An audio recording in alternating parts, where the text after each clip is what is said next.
Election workers. Okay, I'll go ahead and call the Dixon County Commission meeting to order for April 10th, 2014. Would you please stand and join in the flag salute?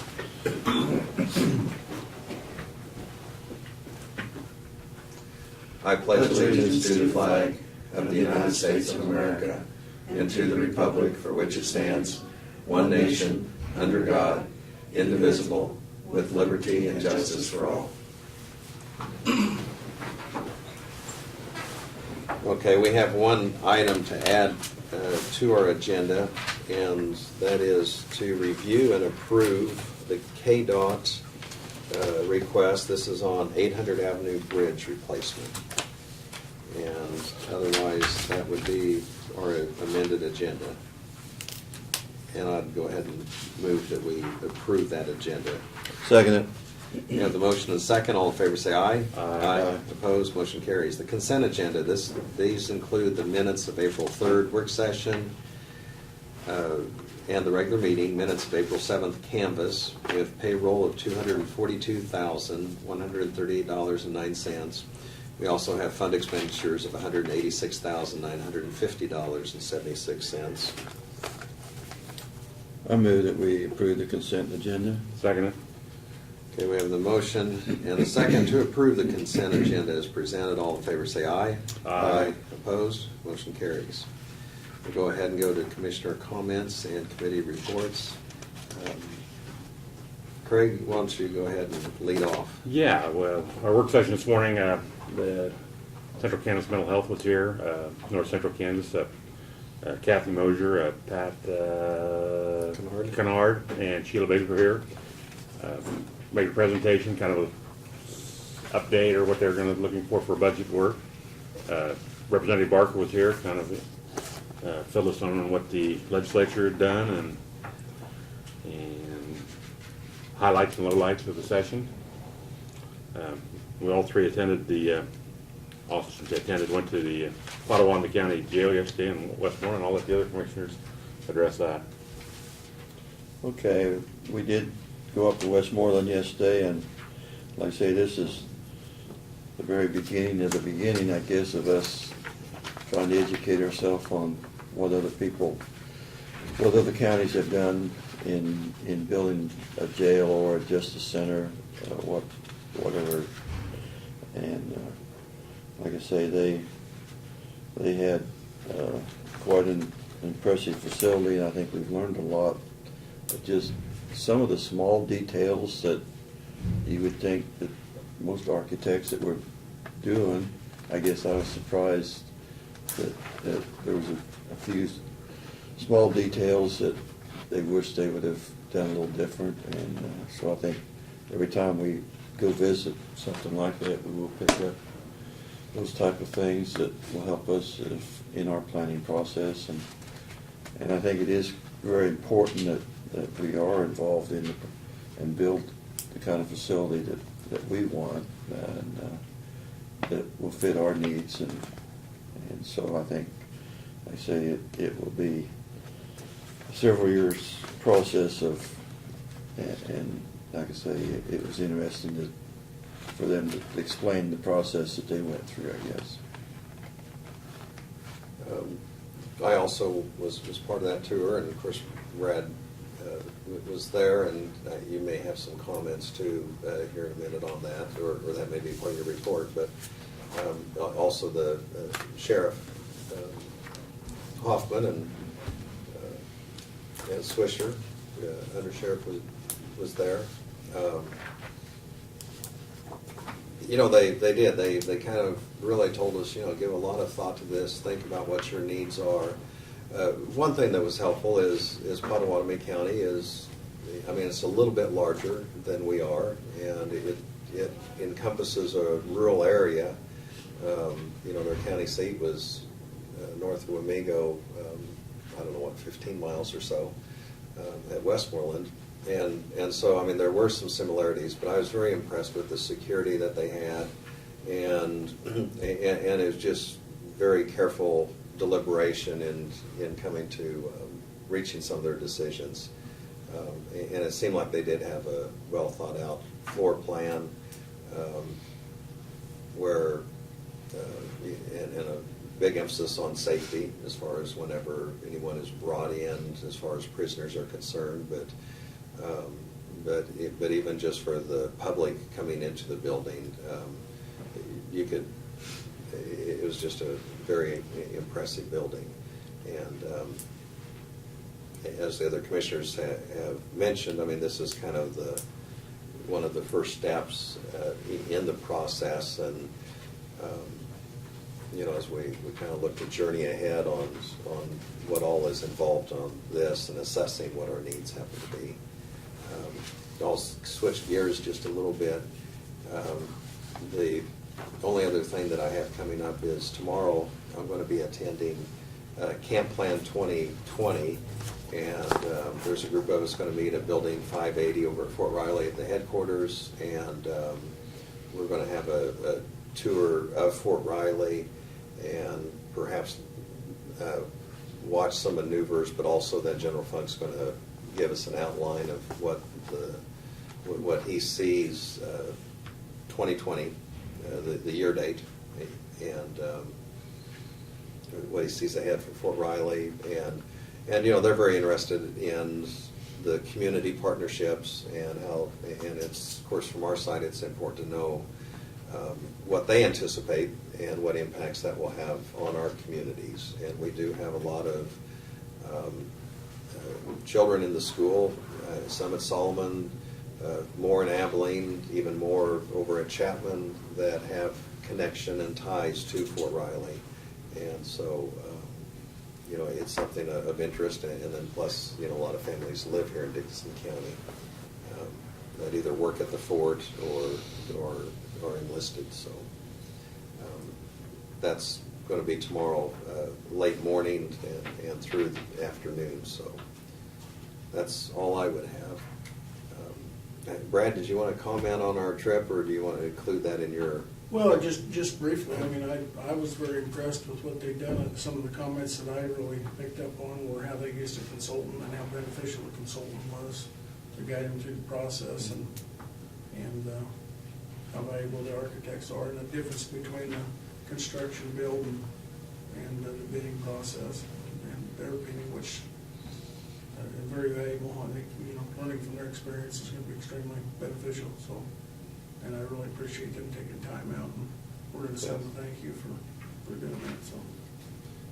And kind of a tie-in, do you want to mention you'll be going out to Aurora, Colorado this summer, and Craig, are you Yes, going to that makes attend sense. that? Do you want to mention a little bit what that's, Yeah, that's another step in this process? The federal government has a program, we applied for a grant for Craig and I and the sheriff, gun sheriff, to go out to a training facility in Colorado to, they kind of teach you the ground floor steps you want to take to not only present and sell it to the public, but what some of the things you need to be considering when you get into this process of building a confined facility. And that suggestion came from Potawatomi County. They went out there a number of years ago and felt like it was extremely beneficial to them to be able to get it off the ground. So, and from what I understand, they told us yesterday, they visited a jail out there and kind of like we did yesterday, learned quite a bit from that experience. So, And we are going to want, you know, input from the public or anyone that has comments or questions, and even though it's on an early stage. And, you know, one of the things that does come to mind, I know there was a building assessment committee, and the city was involved in the county and some individuals throughout the community quite a few years ago. And I don't know that any major changes came from that, but I do remember the report of some of the community members that were involved came back and told us as city commissioners at the time, they said, you know, we just had no idea that some of these buildings, and they were, you know, looking at the fire station and the city building and the police department, and I think they'd come to the county and looked at the jail, and they were a little bit taken back that maybe things, that there'd been a lot of deferred maintenance. and a lot of things that have just kind of been pushed back. And so it may be good to look at that report again, but I think that is something that, if we need to have some community involvement and individuals that are interested, being a part of this, so we can have that as part of our research. We'll also make a comment just for the public to notice too, that it's no cost to the commission. It's not gonna cost county anything.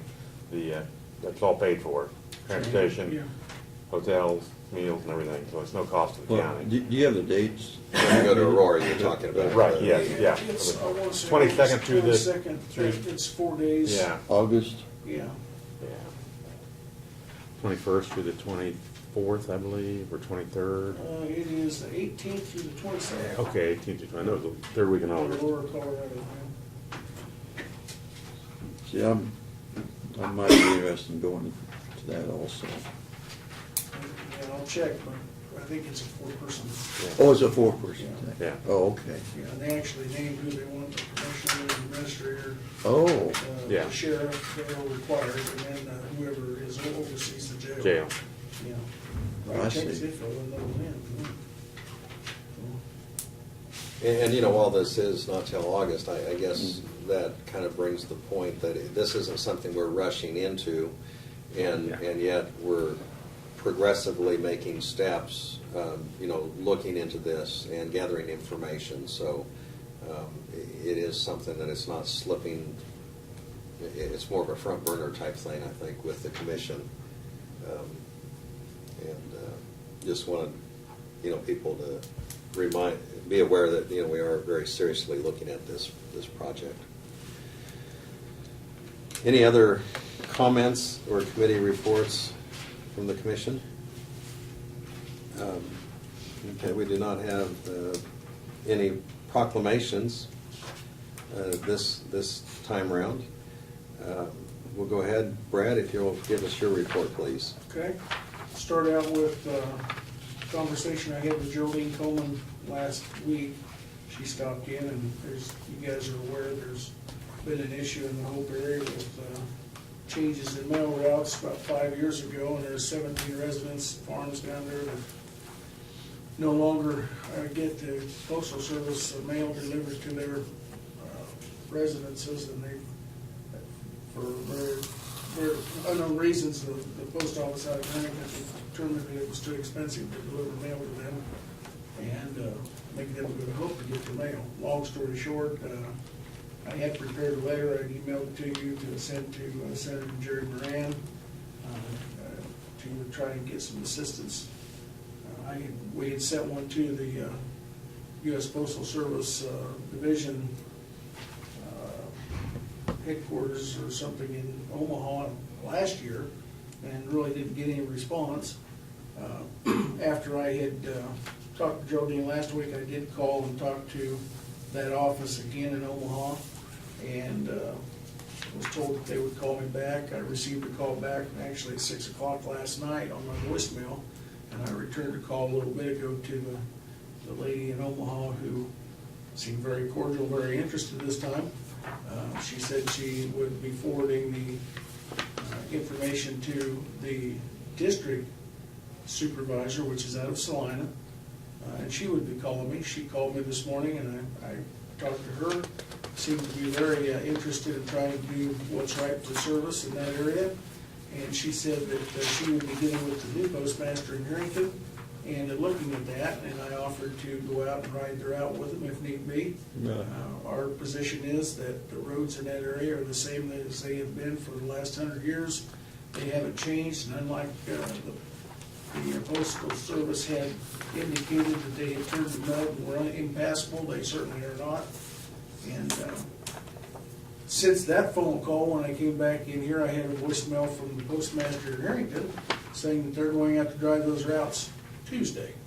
And she offered to, she certainly would like to have me go along. I am going to be in Wichita Tuesday on county business, but I'll see Martin can go ride along with them. So there is some light at the end of that tunnel, maybe, if they're interested in doing something.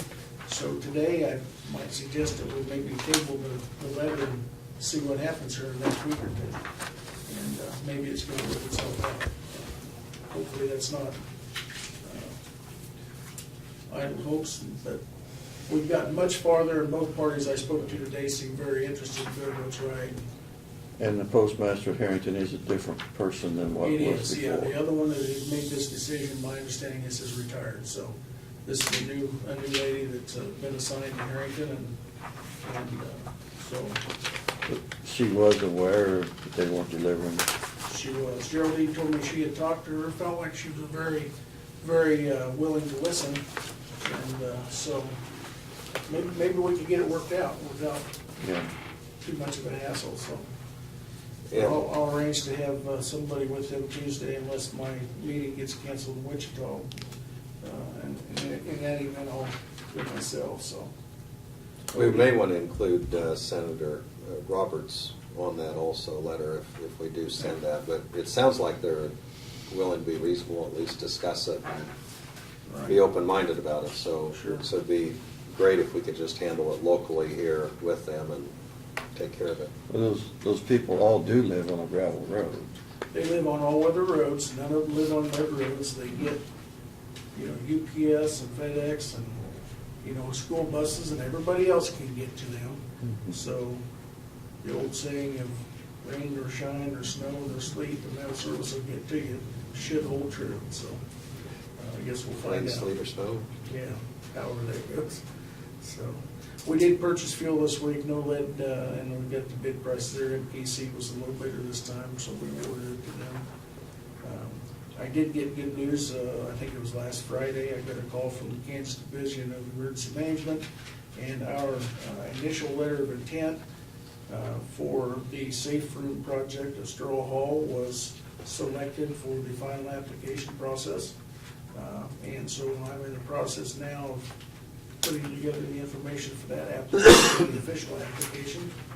And basically, that is really good news. That means that it qualifies, and we've got an excellent chance of being selected to receive FEMA money to pay for 75% of that project. So I think the deadline is the 25th of April to have that submitted back to Topeka.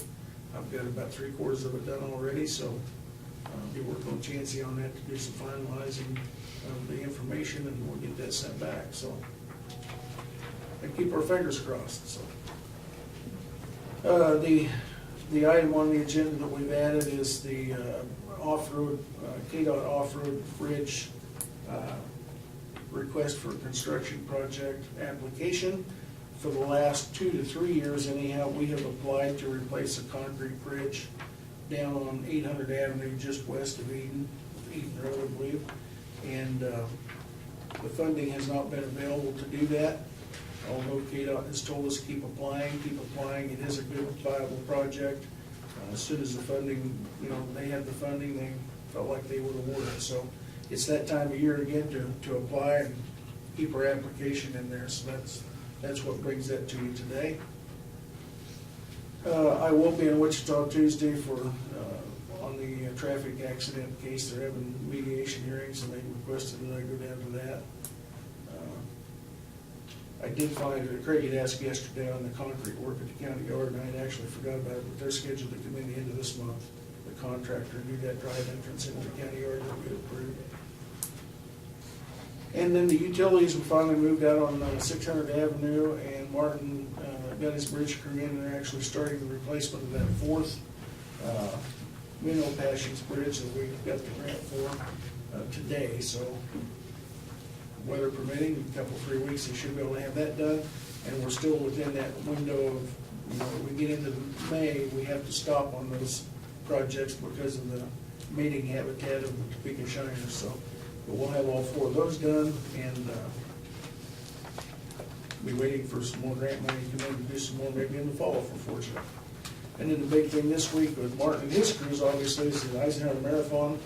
He's got, as he reported, about 10 guys that will be working Saturday morning, bright and early through the day, helping with traffic control and signage to help with that event. So we're glad to help with it. That's all I've got. Okay, thank you. We'll go ahead and go to notices and communications, and we have a few mailings that have come in, and when they come into the clerk's office, she records the date that we received them, and so this one is actually an invoice. So I'll pass this to Brad. No, this is it has to do with the conference, and so anyway, it's just a registration for the KCCA annual conference, and that's something. All of the commissioners are going to be in attendance. Brad is going to be in attendance, and it's for $720. We have here for Parks and Rec, and it's just some of the pre-assembled buildings that they have, and so I don't know if any of the other commissioners want to take a look at that. And then we have one that's pamphlet on gravel roads, and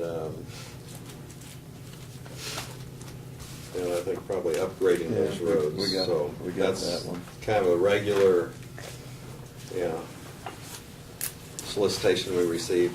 I have a letter that has come from Super 8 of Abilene, and Brad, I'll go ahead and give this to you to follow up on, but I'll just kind of summarize what their concern is. And they're explaining that they're concerned about the situation of water drainage, and this is from the intersection of Buckeye and I-70 exit 275.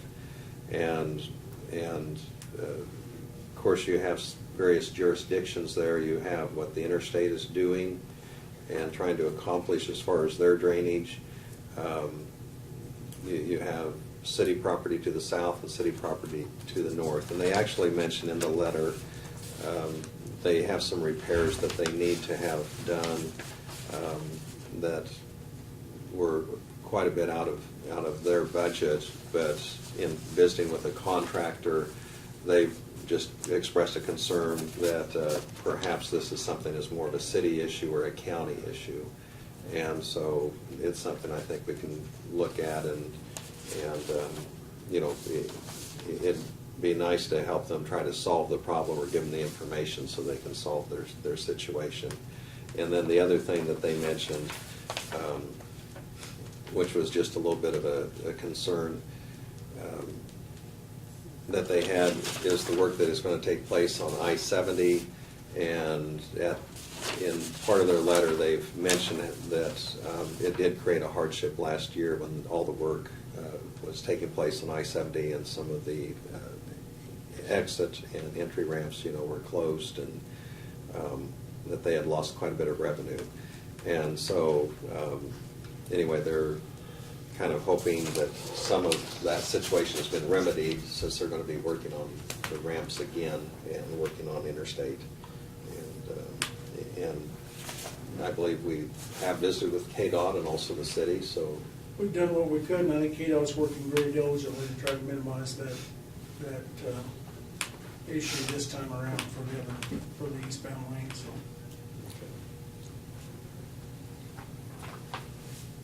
And, we want all our businesses in Dickinson County to be prosperous, and I did, sometimes you hear some of the situations like that. I did hear one of the hotel owners, I'll just mention Holiday Inn Express, and they had said this past month, it's really been a good month for them.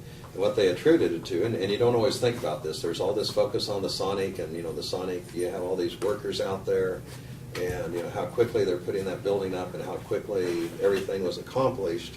And if you think past another step, is those people had to have some place to lay their head at night, and they were working long shifts and so on. And so anyway, they had all those workers, or quite a few of those workers up there at the Holiday Inn Express. And then they had to bring electricians in that had to stay over, and it took several days, and so they were up there. And then they brought in their management team from Oklahoma City with Sonic, because they wanted to provide training for the employees and had sessions. And so anyway, they were just kind of pleased to have something good happen. And I think so often we hear the difficulty, or sometimes there's some bad news on the horizon or so on, and there are some silver linings out there, and that was helpful for them. And then up in the north part of the county, and then even up into Clay County, they're doing some railroad work, and they've had some railroad crews that have been coming in and locating in Abilene and then going up and doing their work. And so, we talk about tourism, and that is very important. And we have this tourism event, Eisenhower Marathon, coming up, which, I don't know, it's tourism, but it brings a lot of people in. And so, there are some good things happening. But anyway, if you'll follow up on that letter, and maybe, and it may be that it needs to be more involved with the city, but regardless, we'll try to get them some information to move things along. I think that's all we have. We do not have any resolutions. Moving past unfinished business to other business, we had the item that Brad mentioned. We'll table that as far as the letter to Senator Moran at this time. Because we may be able to solve that, and we'll put that on hold for right now. The one addition we had was to review and approve the KDOT request on the 800 Avenue Bridge. So moved. I'll second it. Okay. Any further discussion? I've talked enough today. So. All in favor say aye. Aye. Aye. Opposed? Motion carries. I would like to make, before we adjourn, I won't be here the 24th. We're going to, Jen and I are going on a field trip with the North Central Regional Planning Commission. We're going to Barnes, Bell, Blue Rapids, and Marysville. I'll be here for the work session until 10 o'clock. So, Fine. Is that the Blue Rapids Resort and Yeah. golf course and Marysville Spa. Marysville Spa? Yeah. Do you have anything today, Justin? Yes. Now, we have, waiting on the title work back, and we're gonna start in on the 2014 tax collections for real estate taxes. And that's all I have for right now. Okay, thank you. I move we adjourn. Second We it. have the motion and second for adjournment. All in favor say aye. Aye. Aye. Opposed? Motion carries. We're adjourned.